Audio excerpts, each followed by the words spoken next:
Prudent business owners, yes, they do take risks to get to where they are today, but they're also prudent in the investment choices that they make. And one of the areas that they're prudent on is diversification, making sure that the business they grow and develop and continue to develop is not reliant on one single source of income.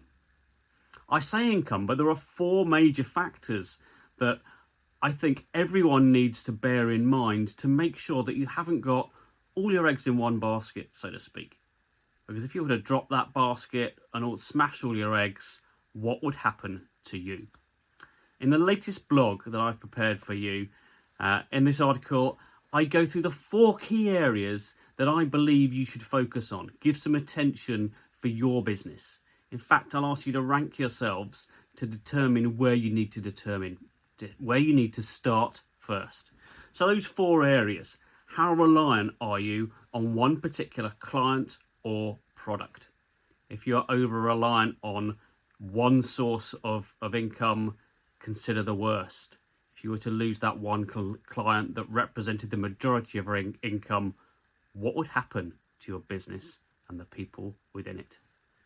The second thing is the channel. How reliant are you on one or two sources for all of your sales and marketing, for all of the leads that you generate? And in the article, I ask you to think about how in control of those sources you are. Some, for example, are dependent on algorithms or own information, and you have very little control over them in the long term. Suppliers is the other one people often forget.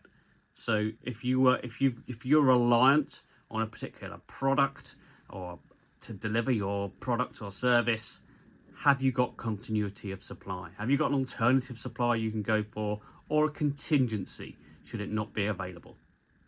And the final one is people.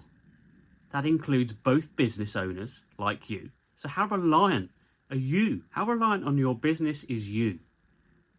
And also look at it from your team. Have you got any team player that if they were to not be able to work or leave the business, how much impact would it have on the business? How quickly could you replace them and be back up and running? I urge you to consider all of those four factors. Consider those that are going to be the most important to you, and take action to not only diversify your income streams, but make sure that you survive and thrive as you grow and develop your business.